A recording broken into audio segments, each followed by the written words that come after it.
Aries, Ashe. Obatula, Ashe. Nila Hotep, Ashe. Anu, Ashe. Ptah, Ashe. Apollo, Ashe. Da, Ashe. Zaka, Ashe. Shango, Ashe. Makali, Ashe. A place that was established by my mother, the late Mountain Eagle woman. And she established this place to be a ceremonial ground for Native people, but especially for African Native people. She wanted to have a place, because my mother's full of the Choctaw from Mississippi. And my father is Creek. And my mother being very well aware of the panic that Europeans suffer from the rise of the children of light again, that their panic is spread across all nations, and even within our own family, the Native family, we act ugly with each other according to our melanin or and so having had raised me in the Native American community, my mother wanted to have a place where the children who carry both shields, the children who have two mothers, do not have to answer any questions to anybody. Your grandparents, your great aunts, your great-great-grandmothers and fathers, they told you who you are. And you don't need to ask anybody anything or get anybody's permission or carry any cards. So Mountain Eagle Place was established so that the children, especially who have two mothers who are carrying two shields, can come home and sweat and do vision quests and bring their little girls for the first moon ceremonies. And if brothers want to go to Sundance, you connect with me and I'll send you to my medicine teacher on the reservation at Rosebud, blah, blah, blah, blah, blah. So what we're going to do is, in the coming back to ourselves and honoring both of our mothers and both of our shields, we're going to open up and do a ceremonial prayer. I normally don't do this in public, but we are family and we've got to download information real fast, because my mama left in 2000 and changed into her new form she's in now. She was supposed to go to Guatemala to do to an elders conference, but she left before the conference, and I sent the message that she, already flipped out. She's gone. She's in the moon now. And they said to me, "You have to come in her place." All right, which panicked me because my mother had big moccasins, and I didn't think I was ready to walk in them. So, but I did go. And my mother was there. And the elders in Guatemala have sent the word that we're halfway through, because the Hopi calendar and the Mayan calendar, they stopped at 2012. They're saying that things are moving really fast and that we need to get on top of our game right now.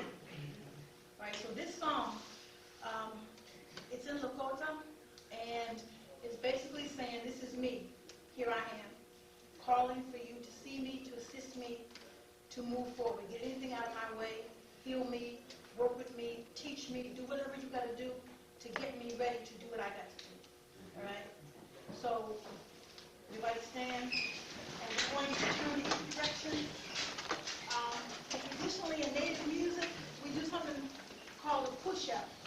And the push-up is the first line. So I'll do it.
meet you.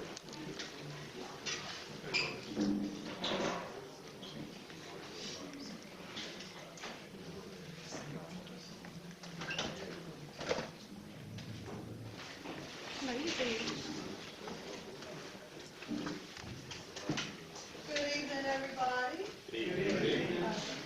I am Donna Mott. I own Community Candle, formerly of Grandma's Candles 2. Most of you know me, have been in my store, and have been on retreats with me, and all kinds of activities that this community seems to draw us together from time to time. I was so happy to meet Mama Natasha this evening. This is my first time meeting her, but I've heard some very powerful words from people who I love and trust about the power of this woman, and I think we just got a taste of that. So what I'd like for everybody to do is to just stop for 1 minute, because we just went through a very powerful ritual. Anytime you got people with this kind of energy in one room, and they're aiming at one thing, that's a powerful, powerful energy. So if you'll take this minute to just see how you feel. What are you feeling? Are you strong at this moment? Is there a certain amount of peace going on with you at this moment? Or does it stir up something in you? So if you'll take a minute, and what I'd like you to do is to kind of breathe with me with the thought of what you just did. So if you will breathe in through your nose for 1, and out through your mouth for 2. In through your nose for 3. Out through your mouth for 4. In through your nose for 5. Out through the mouth for 6. In through the nose for 7. Out through the mouth for 8. In through the nose for 9, and out through the mouth for 10. Now the reason that I counted with that is that keeps you in the moment. It brings you back to what you're doing. And what you need to do is to take these types of experiences and carry them with you, because you can reproduce them when you get home, when you need the power, when you need the strength. And you should have felt powerful, if nothing. That should have made you feel powerful. Where you direct the energy when you leave is up to you. But I thought it was a very powerful ritual. And if you're not doing that type of thing at home, these are the things that we need to incorporate. Now, what I'm going to talk to you about is what I do. And what I do is candle therapy. And candle therapy is a form of ritual. It's a habit. It's something that we do to help bring focus in. And for the most part, people who do candle therapy and have been doing it for a while do it basically out of habit, because it keeps us centered. It helps us to keep focused. And we have to deal with all of the crazy, crazy stuff that's going on. And sometimes you have to stop and figure out what battle you want to fight today. You have to pick your battles. And this ritual, the 4 corners, honoring each of the directions and all of those things that are encompassed in that direction are important, because once we learn to respect the tools that we've been given, it'll be easier to use those things to do the things that we want to do. Now, what I talked about was setting goals. Candles are my favorite. I was raised on them. I've been using them pretty much on my own since I was about 5. I was taught how to do it. So it's something that I absolutely love. I do recognize that not everybody can burn candles. It may be because of where you are. You may not be able to just leave them burning. There are a lot of people who, even though if you leave them burning, I think it's better. I don't think it's better if it adds a negative tone to burning the candles. If you are lighting your candle and then going off to work, and you're at work all day thinking, is it burning the house down? That adds to the power of that candle. And I would rather you just put it out. Don't blow on them. We don't want to insult the wind. You put a saucer or something over them, or use a candle snuffer and put them out quietly. And you start them over again when you can be in the moment with that candle. And that's absolutely fine. So if you're among the people that heard that you can't put them out, that's not true. You can put them out. It's preferable to leave them burning. I also have a DVD that I did at the store instructing people on basic candle burning and setting up altars. I think it's important for everybody to have a sacred space. Even if you got a house full of people and you have to set your sacred space up in your bathroom for whatever time you're in there. Everybody needs some place where they can go. I love a bathtub and candlelight. It's fine. I don't need to see it. I trust that the water is doing what it's supposed to do. But we need to have sacred space. You should have some place to go to focus your direction, to bring you back to your direction.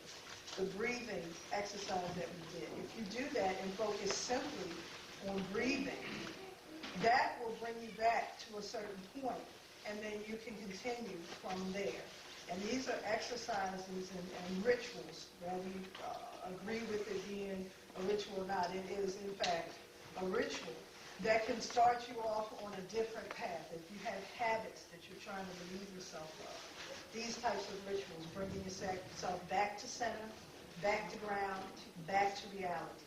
We find throughout our day that we get pulled in 15 different directions. And most of the time, it's because they want. Well, I am one of the few people who will teach you to be selfish for at least 20 minutes. If you can't take 20 minutes out of your day, you need to talk to me, because I can tell you to get rid of to get at least 10 to 15 of the minutes back. But you need to set back about 20 minutes a day. Even if it's when you get up in the morning, don't get up and rush out of the bed. If you got to spend your 20 minutes there because you know as soon as you're heard or seen, your time will be invaded upon, then take your 20 minutes. And you should do that. You can use the breathing exercise. That helps to clear your mind so that you can be focused. And it's a very simple exercise to do. I tell people when you do it, focus on what you're feeling when you're breathing. And the counting brings you back because you're constantly saying in one, in two, and it brings you back. But you can feel while you count. You can be centered while you can stand, balance, and all of that while you count. So what you need to do is be in the reality of the moment. Maybe perhaps sit there with your candle. You can do incense. I love incense, and I'm going to go over that real brief before we bring Brother Bobby on. But you can sit there for a moment. Maybe you'll have your candle lit, and you go before your candle, and you focus on your breathing. You focus on being here, and you can start with the breath. And when you do that, what does it feel like? What does it feel like going in the nose? What does it feel like coming out your mouth? What is going on with your body when you do it? Because that in-breath you're taking is not the in-breath that's coming out at that moment. That's a breath that's already been through your system. It's pushed blood into areas that needed blood, vitamins and minerals and whatever you've taken in. All of this is occurring while you're taking these breaths. And we do them without thinking about it. We sleep and we're still breathing. We're arguing and tense and we're still breathing. We're a little harder. But these are things that are occurring within your body. And when you come in to talk to myself or many of the people who assist me, a lot of times you'll learn about different systems. Candle therapy is not just limited to candles.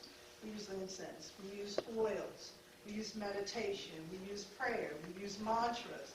We try to come from where you come from. So what we do is we use the tools that you have and try to enhance those to bring you to a different level.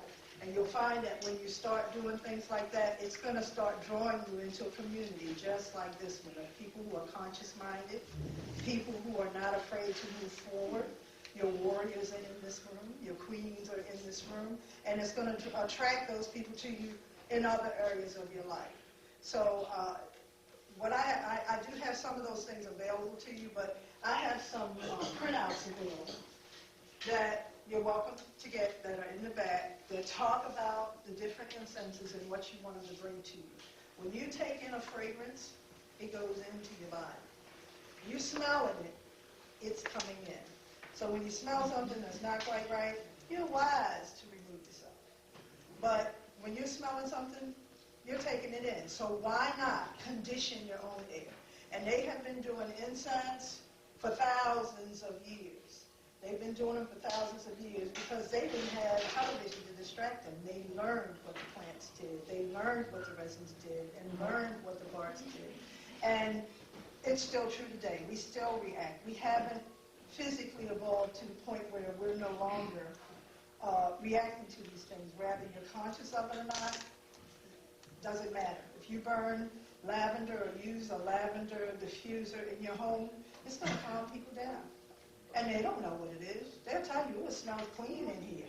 Well, that's good, but it'll calm the situation down. And the fact that these things work without consciousness means that they are powerful in here and throughout the body.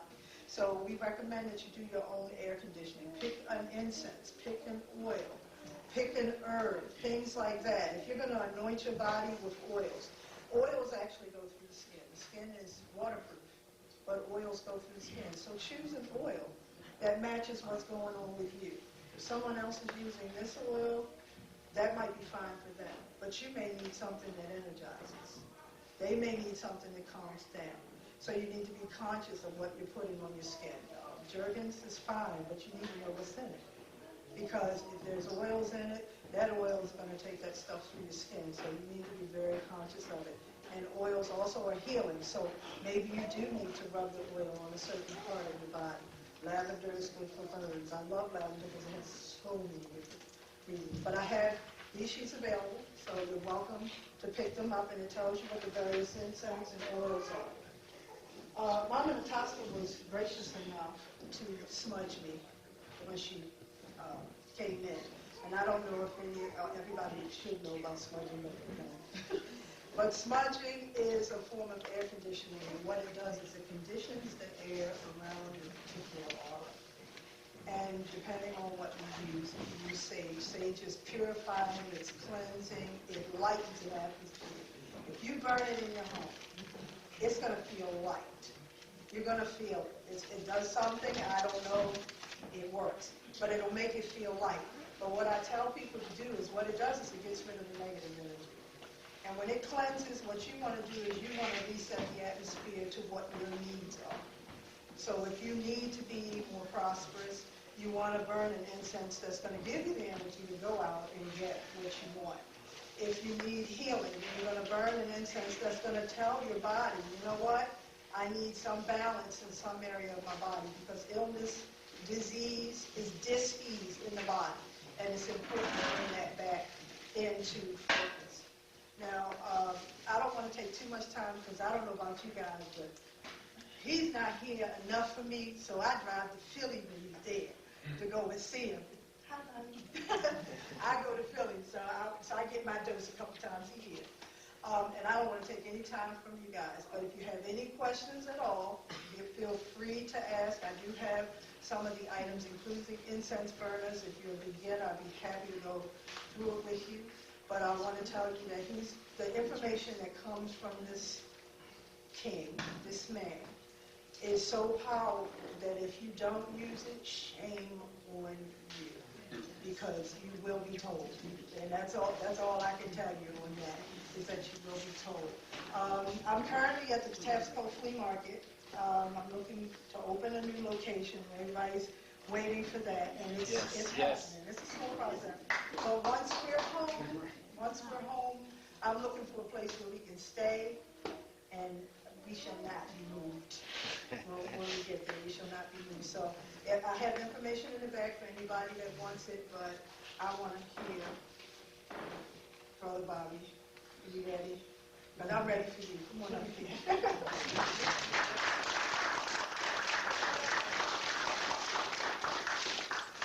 All right.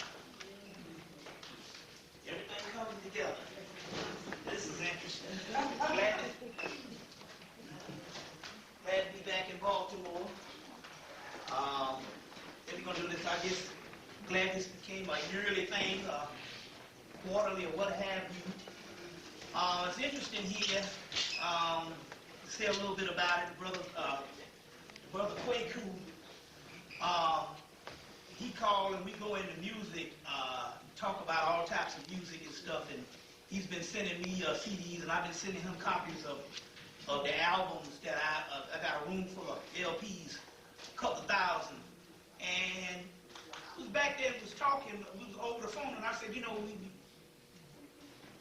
we know that music is sacred and music is spiritual. And I said, no, this little talk that we're having and this little interplay we're having with this music, it's a spiritual aspect, and it's an actual ritual actual moment in time is actually going on. And when I go into this tonight, I'll give you the spiritual aspect of that. Certain things line up a certain way. I think it was back in September, downtown Atlanta, and we was catching the bus to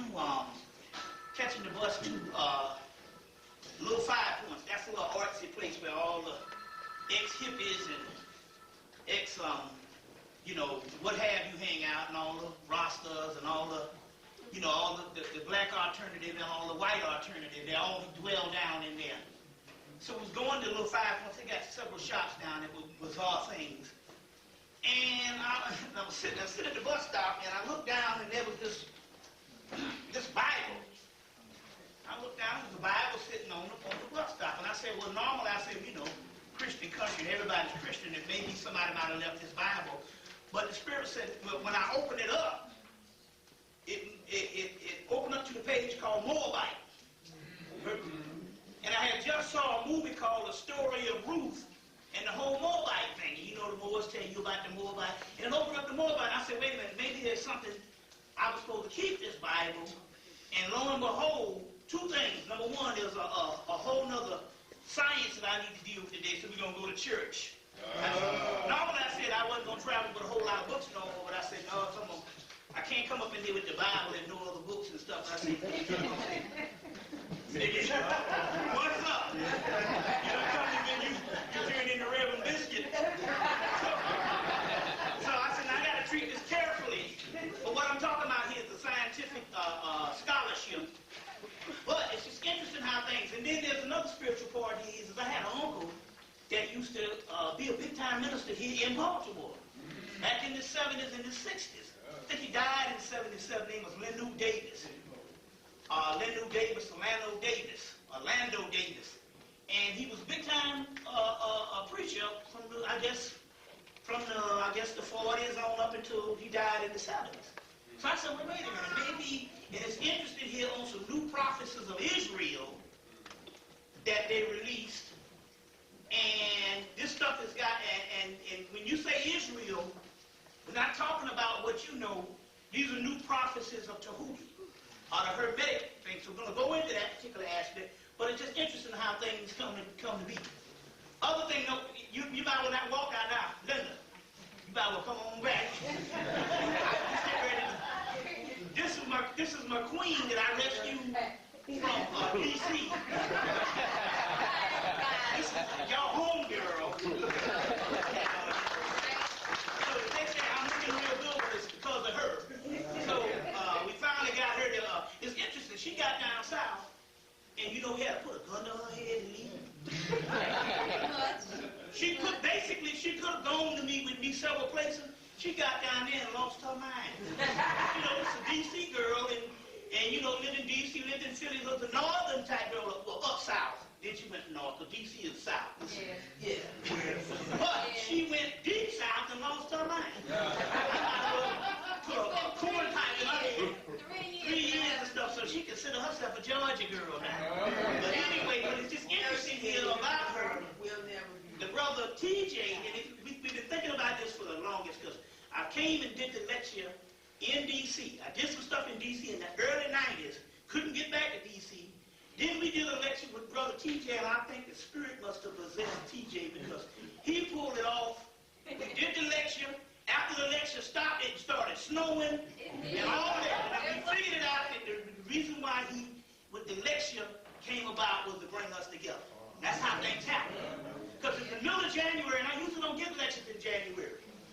And you know what I'm saying? And I realized that that's what happened to bring us together. Then right after Katrina, me and TJ did a lecture down in Richmond, and his queen locked me. Yeah. Came together. So this is how things happen. This is how things happen. So it's not like I'm introducing you. This is her area, so I'm in her hometown. But we finally got her up out of the south and stuff. She's about to start cropping her back and picking cotton. Good thing she can. She's 2 days away from dipping snow. Whatever. anyway, so enjoy. yeah, so we had to bring her back up to get a little bit of city life or DC life or whatever. And it's interesting here because y'all get her back here. So, and like I said, this you know, like I said, when in the house, like I said, I cleaned up for 3 weeks. I cleaned up for a week to get her to come. You know, I said, you know, when she was moving down, she got down there and she cleaned up for 4 months. You see. And she got the house in tip-top shape. I just can't find nothing. But she was the kind of person that come and throw away stuff. And like I said on some of the tapes, people would hire her to clean up their house, and she'd be done throw out all their memorabilia. And all the stuff. Them crashing, we got the same problem. These kind of people that's throwing away stuff. So I can't find nothing. So I had to start over new. So it's just interesting that way. So a lot of things transpired.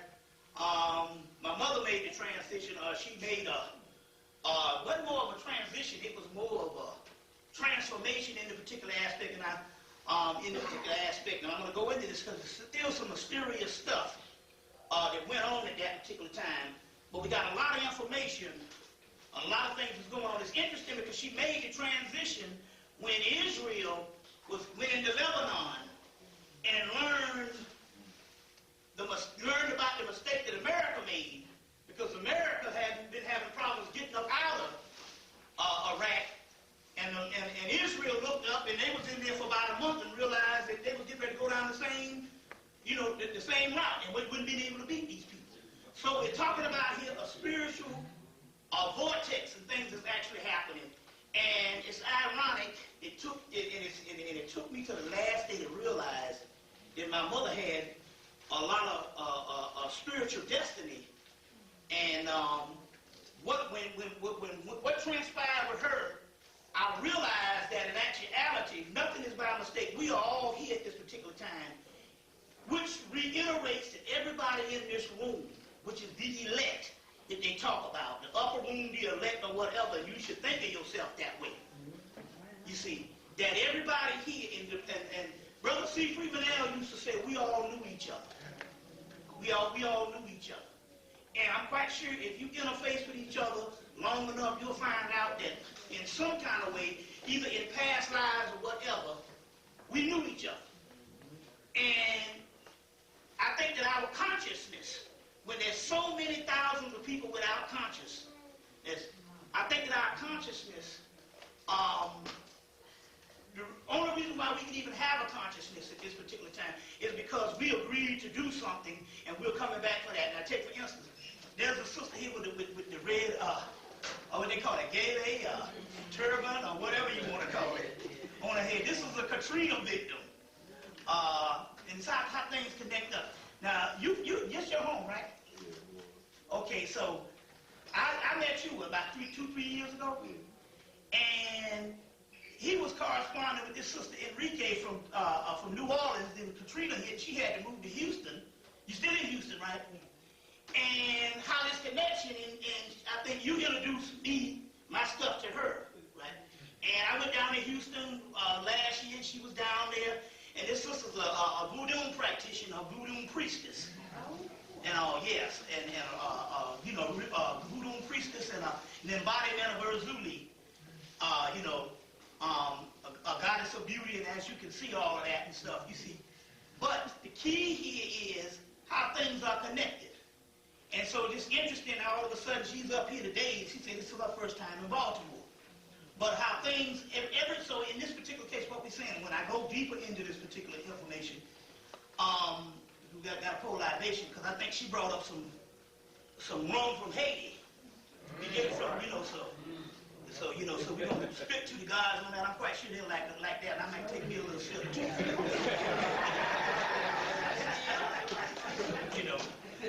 Like an old man told me back in '81, Reagan hired me to drink up all the liquor. What effect is that on you young people?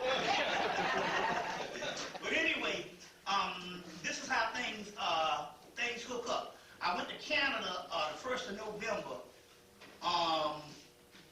Brothers by the way of the Caribbean. So you got a whole international thing. So Canada, brothers by the way of Caribbean, the islands, Trinidad, that whole thing. And they have a East Indian connection because the East Indians run Trinidad and different things like that. And they have the British connection and the different things. So there's a whole lot of international flavor. And so, and I was ironic because I went to Toronto, and I didn't know that Toronto was the biggest city, the second largest city in the Western Hemisphere other than New York. So it's Toronto, no, New York, Toronto, and then Chicago, I think. Chicago is second here. But and I didn't know it was that big, and like the brother said, and he said that just about all the black guys there that's from their teens have been locked up. He said that there's very few people that hadn't had some type of connection with the jail. And so the whole internet, and with him being, the British, the Trinidad, the whole 9 yards, they said that it's hardly anybody of their age group, that Generation X, around the world that have been locked down. So they said they're locking up brothers all over the planet, all down in the islands, all in Britain. Where is the black man, especially that age group from, what Generation X is from 30 on back, or from, let's say from 37 on back, or 30, that group. You see, you might want to call it the hip-hop group. You see, all of them on lockdown. You see, different things. So this stuff is happening, and it was almost like not being outside of America in the whole situation and different things that went down. So it's just interesting how we see that our stuff don't even change even on the international level. Even on the international level. And, and then they got the fights going on between this group and that group. You know what I'm saying? People down in the islands don't like the Jamaicans, but then again, on the other hand, people down in the islands all follow the Jamaicans. Right. You see what I'm saying? Because the Jamaicans happen to be the most active group as far as the history. So they got this type of relationship. You see what I'm saying? Just like people people think a certain way about the Nigerian on the planet, but then again, on other than they follow the Nigerians because the Nigerian is the most prominent. You see what I'm saying? So it's just interesting how our situations, and I said, well,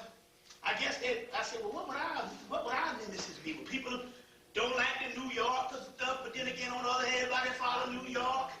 You see, it's the same thing that's going on, you see these various pockets of the same type of system of our black people all over the world. And so I had to deal with all of that, you see. And so it's just interesting how this whole thing went down.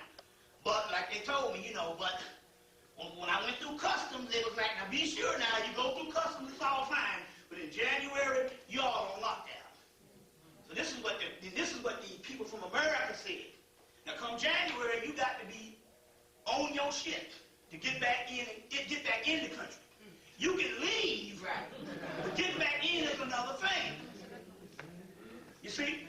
So they talking about building the wall. It's a symbolic wall that they're building down in Mexico.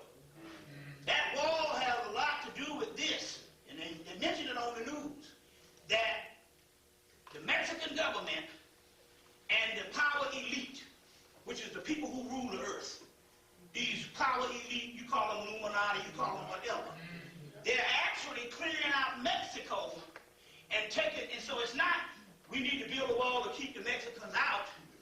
No, the Mexicans saying we need to build a wall to keep the Mexicans in America, because we are dumping Americans out of Mexico, they're dumping Mexicans out of Mexico into America for a reason. So the Illuminati or whatever the world elite is saying, we need Mexico cleared based on the whole 2012, based on the Mayan prophecies, based on this whole Mayan thing and all. So they decided, well, look, if this whole Mayan thing, 2012, which is actually Olmec, you see what I'm saying? They said, well, in that particular case, we need Mexico clear. So in all honesty, they said on NBC News one night, they said, no, the Mexican government is conspiring to rid the country of the riffraff. You see what I'm saying? Yeah, of the riffraff. And there's a reason, it's got a lot to do with what they're trying to do ritually. You see, so that's that whole Native American, Mesoamerican, Olmec, or whatever type thing, and they're trying to, you see, they're trying to focus on a certain aspect of what they're trying to do ritually. So it's just interesting how these things go on. So the whole conversation and this fight about the Mexicans, you see what I'm saying? That's the Illuminati running into America and building the walls so they can't get back out. You see, so it's just interesting how things are going on. You see, I remember that movie From Dusk to Dawn, the little vampire movie. They did all this stuff, and at the end of the movie, they looked the whole little club where they had all the vampires was built on the back of a Mexican pyramid. You see, so there's a lot of stuff that's going on here. You see, and so a lot of stuff is going on internationally. You see, so we're going to get into all of that, but we're going to also have some good news also. So what we want to do is, early on is, I want to spit this one. Before I do that, I want to, we're going to spit this one and get this out of the way, give the God theirs. So we, since everybody else has laid the stage, I guess it's time for me to fortify my aspect.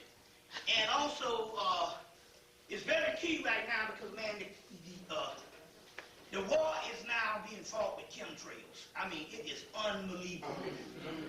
And I don't know what Atlanta is chemtrail central. And they were saying that we don't see the sky, really hadn't seen the sky since 1999. So whatever blue sky you see, it's because you got used to it, but it's supposed to be bluer than that. It's supposed to be almost turquoise. And they're saying in areas like Arizona and stuff like that, even that, which is the standard where people say it's all clear, it's not what it used to be. So we're talking about these chemtrails, and especially if you've been coming down with sore throats a lot, or if it's attacking your throat, that's the chemtrail. So they are controlling everything now based on what they're dropping out of these planes. Right.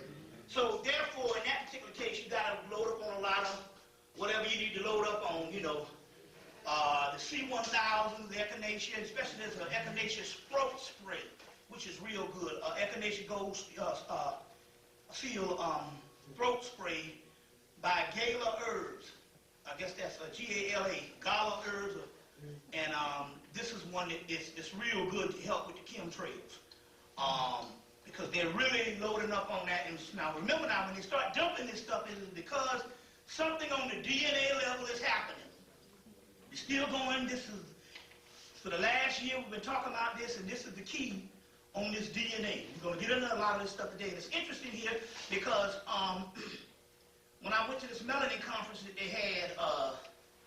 they had back in September, they were saying that the American government, one of the sisters that works in the labs, and the sister of Brother Richard King, saying that the American government now, all the money, all the research money is all completely on DNA. So it's almost like they said all the stuff that they had researched for other things, they have basically cut back on so that they can put more and more money into DNA. And in this particular case, it's not talking about white DNA, it's not talking about it's not talking about DNA that they have mapped the human genome. They're talking about indigenous DNA. That's right. You see what I'm saying? Indigenous DNA. You see what I'm saying? What they're talking about. And that could be a cross between not only African American, but Asian, East Indian, the 4% white is black, coming up with booties and ass and all kind of stuff. You see what I'm saying? And in this particular time, I think it's to the point right now, it's getting to the point where as you can't distinguish because you don't know who's who. You see what I'm saying? I'm looking at some white folks now, and I'm looking at them, and they got a certain look in their eyes, and I'm like, wait a minute, you're a nigga. They say the eyes is a mirror to the soul. Yes. You see what I'm saying? So the way this thing is, and in this country, like they're saying, the gene pool and the bloodlines is so mixed, and although they've kept a job secretly hiding it, you see what I'm saying? The bloodlines are so mixed until, you see what I'm saying? Like they say, like your boy, what's your boy, Paul Mooney say, you shake a white person tree of life, a nigga will fall out.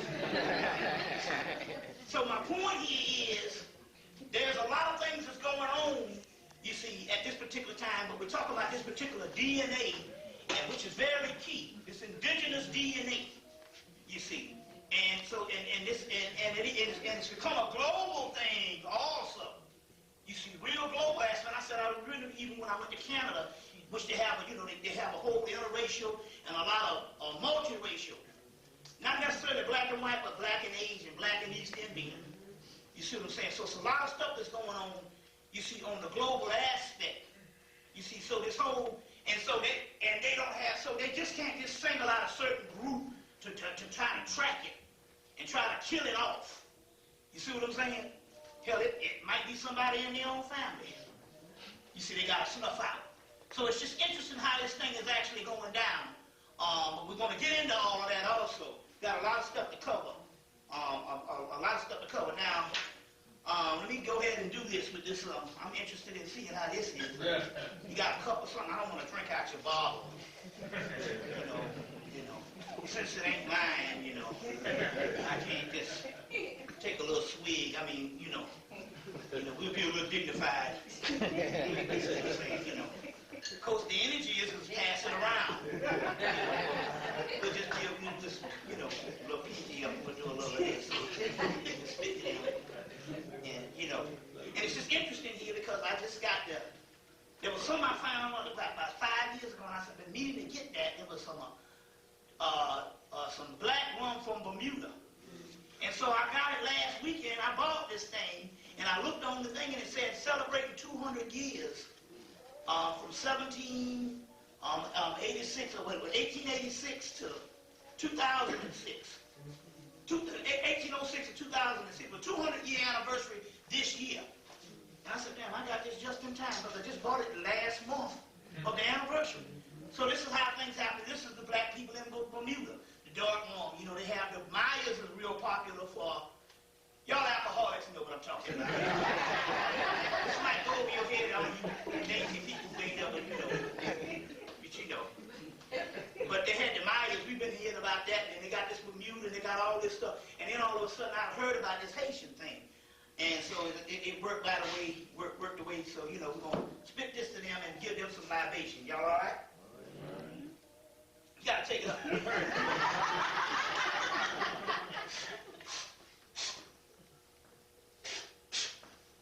I don't think they got enough, so.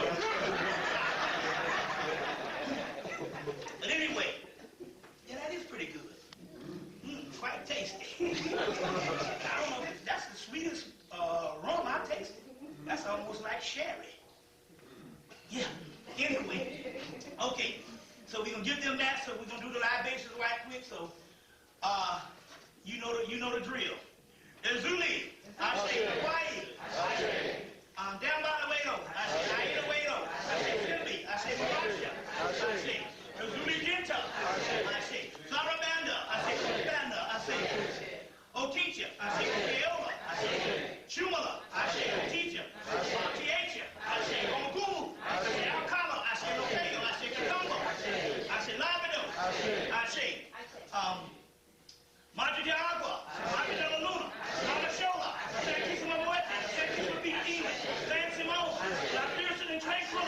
Francisco T.H. Reyes.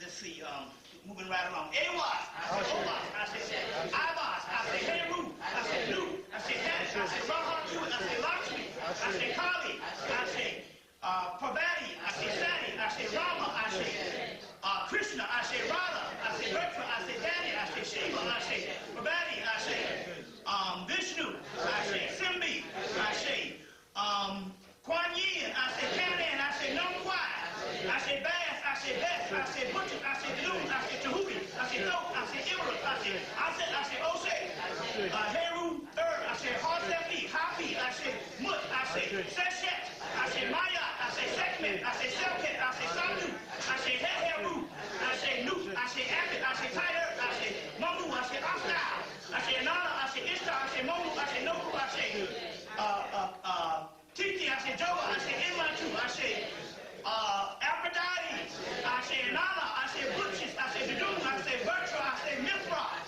I say Biam, I say Miam, I say Kalimwap, I say Goetia, I say Netters, I say Neteru, I say Tara, I say Buddha, I say Mamu, I say Asta, I say Abraxas, I say Sut-On, I say Sut-Nesset, I say Sut-Nubit, I say Setesh, I say Satu, I say Osa, I say Osa Seker, I say Sebet, I say Satu, I say Saku, I say Camelfish, I say There's a few more. Let's see. Sheena Master, I say. Durga, I say. Matingi, I say. Kamala, I say. And we're gonna just deal with that. Miltab Sing Sing, I say. We're gonna end with that. Holocaust, the baby Jesus, or the baby Horse. We'll get into that one. That's Horse. Crazy Horse, I say. Sunday, I say. Taxi, I say. White Buffalo, I say. Geronimo, I say.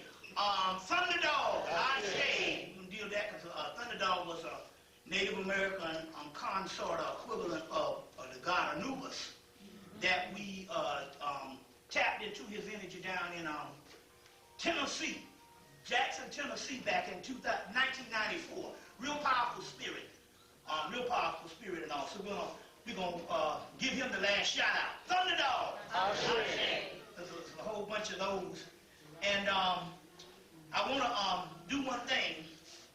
I want to show you this. This is a picture. I want to put this on the camera. See, can you focus on this? Because I didn't get a chance to get an overlay, but this is very interesting. Okay. My mother is a psychic reader down in Atlanta named Tarsidi. You probably heard me talk about it on my early videos. We used to work together back in like 94, 95, 96. And when I asked her to give me the spiritual name of my biological mother, she said, Mentep Sing Sing. So when I went down to South Carolina, and I said, she said, well, what's the name? I said, Mentep Sing Sing. She was like, damn, that sounds Asian. Now, when she made the transition, the night before she made the transition, this goddess, Kuan Yin, showed up. Let's see, I guess we're going to have to do the best we can, because I don't know if you cut off all the lights, I don't know if you can cut off how many, but this goddess Kuan Yin, showed up maybe about an hour before my mother made her transition. This is the supreme goddess of Asia, mainly Japan. She's called Kanin. China, in Thailand, she's called Nam Kwai. And also we got some connections here with some new stuff that's out. There's a connection with her, the goddess Tara, and the goddess Lakshmi, which is in India. You heard me talk about Lakshmi for the last 3 years. You got some light things over there? No. That cut off all the electives. Let's see. Well, I hope this, as long as it can be picked up on me, you know how to adjust it so you can pick it up. Right. We're good. So this goddess showed up right before my mother made the transition on the 20th of July. She showed up. Interesting thing, I just, if you can just show them where you can get this one light back and forth. We should have done the technical difficulties a while back, but you know us black folks. Yeah, that's good, yeah. So yeah, now put a magic marker or something on that so we can find out, because we want to get it so we can go back and forth. You got it? You know which one? Yeah, we know which one. Okay, come folks. This is Kuan Yin. Now, she showed up, a sister named Juliet and a brother named Bob brought this actual same statue by the house about an hour before she made the transition. Now, what I want to do is this.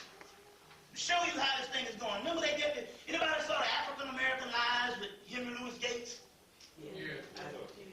And they went to Mae Jemison, which used to be the astronaut that went up in space. And when they did her family chart, that she has more Asian in her than other races, other than she's, and she had more Asian. This is interesting here, but there's something spiritual going on, because I want to show you something. I didn't get the overlay, but I want you to cut on the light for a minute. Yeah. I want to pass this around, but I want to put it on the camera first. I didn't get the overlay. Can you zoom in? Can you zoom in? Yeah, I can zoom in. This is a picture of my mother. Maybe this was maybe 15 years ago. This is a picture of her. You got that? I got it. Okay, that's the way she looks now. You know what I'm saying? You probably can see a little me in her or whatever. Okay, this is a picture of my mother, maybe in college. Does that look Asian to you? Did you zoom in on that? You got that? Yeah, I got it. Isn't that something? This is a picture of her, and I said, wait a minute, hold on. When she said that looked Asian, I remember thinking, about 13 years ago when the sister gave the prophecy, I remember thinking then, well, damn, she had a picture when she was in college, and it looked Asian to me. Looked like Mao Zedong or something. That little bald head dude. And then, you know, and like I said, this is her maybe 15 years ago. You see. So the point I'm trying to make here is, we're showing this similarity on how when the sister gave the channel, instead of it was Mentep Sing Sing, and then this goddess shows up about an hour before she dies, and a month before she made the transition, I had to start feeding this goddess, which is all connected, because this is the goddess Tara. Cut off the light for a minute so we can get on there. This is the goddess Tara. This is the original Tibetan, African, Dravidian, whatever, goddess Tara. And see, later Tara turns into Kuan Yin, which is the one I just showed. But a month before that, this particular goddess, on 666, June the 6th, 2006, showed up and said, and we started pouring her, ironically, this VSQ brandy for an entire month. And she would drink an entire martini glass of this stuff every day. And I'm like, dog, I've been pouring the demons that take 5 days.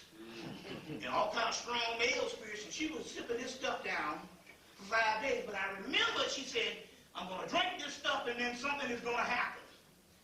And it wasn't until my mother made the transition that I realized what was going on. Now, that I realized what was going on, and the interesting part about that is, my mother mysteriously, well, the night she passed on, I got in touch with her, and she said, you must be clear on how I made the transition. I'm like, well, you burned up in a fire. She said, no, it's a certain way this thing went down. All I know, we got a phone call, they said the house was on fire, they couldn't find my mother. So they found her later on in the ashes, but she called back and said, no, it's important that you understand what happened, and it wasn't until that she died on the Thursday, July the 20th, or she combusted on July the 20th, and then that Monday, when they took it to Charleston, South Carolina to do an autopsy, and then that Monday, when the coroner's report came back and the fire marshal came, he said the coroners couldn't really find out the cause of her death. And we still baffled. We just don't know how she died. First we thought it could have been lightning or something, because we just don't know. And I'm like, and then when she said that, then the green flag rose. And I said, oh, okay, hold on 1 minute. I said, okay, they're not sure on how she died. And I said, well, then it came to me, spontaneous combustion. Human spontaneous combustion, which we know a lot of Europeans over the years have it with it, but the problem that was baffling a lot of scientists was the body would burn up, and there would be a little bit around the chair that they were sitting in or the bed, but the entire house would not be engulfed in flames or the room or nothing. It'd just be the part what they were. So obviously whatever the spark or whatever that made the fire inside of the body was not hot enough to burn down the whole house. But this was a little bit different, because when I went to go view the house, the fire marshal said, well, we're just going to say the kitchen. That's what legal say, pot on the stove, whatever, stove, the kitchen burned up. But it was interesting, because when me and Linda went in the house, the kitchen was intact. The whole house was intact. And then they found out that where they found her was in like a little den area where the TV was. And the entire room where she was completely gone. Now, you mean to tell me if a fire started someplace else and the whole house was intact, but the only part of the house that was completely gone, obliterated, was the part that she was in, and I knew then that her entire, her body spontaneously combusted, but the power was so, the force was so powerful that it burnt down the actual house. So the house was charred, but still the other parts was intact, but the room where she was no flow, no nothing. And that's what she kept saying. It's important that you know how this happened. And what she was also saying was, not only is it important, because later on I will come to find out that this is a very important spiritual key to our development. Who would ever know? Well, I said, well, I've been teaching this stuff. Obviously, if it's a spiritual, my mother got to have some hooked up spiritual stuff, because if you went down to the funeral, you would have thought it was talking about me. But the point I'm trying to make here, this is not necessarily a lecture on my mother, but the condition, and she being one of the first people to go into this particular realm with the help of these particular goddesses, which we go down to the key right now that everybody is witnessing and everybody has something that we can bring this thing home, is this. And the government knows it, that the global warming has nothing to do with no greenhouse gases or none of that. The global warming has to do with the Kundalini energy in the indigenous peoples. That's the global warming. Next time by fire. So what we are witnessing right now is the same hereafter apocalyptic stuff that you've been hearing all your lives. But we are hearing this thing, and this global warming thing that we're talking about has nothing to do with something that they can fix on this earth. They know it also. This is why they're locking down America. You see, trying to contain something, because the heat that we're talking about is coming up out of us. And my mother was one of the ones that she came back and said, I had to sacrifice so that you could see what was going on. Now, I'm quite sure when she was burning up or whatever, first of all, she didn't feel anything. It was like a transition. But I'm quite sure after she left the human body, she realized, number one, she knew who she was, because of the simple fact we all gods and goddesses. So she went back to her original form, and one of her original forms had to be a form of this particular tarot. And these attributes, we've been talking about this for years, these attributes, we are the goddesses, and we look on these pictures and we buy all these things. These are not some gods and goddesses that's someplace off in the Himalayas or someplace on some planet somewhere. These are the generation that they're talking about, or the return of the gods, is us. And it just so happens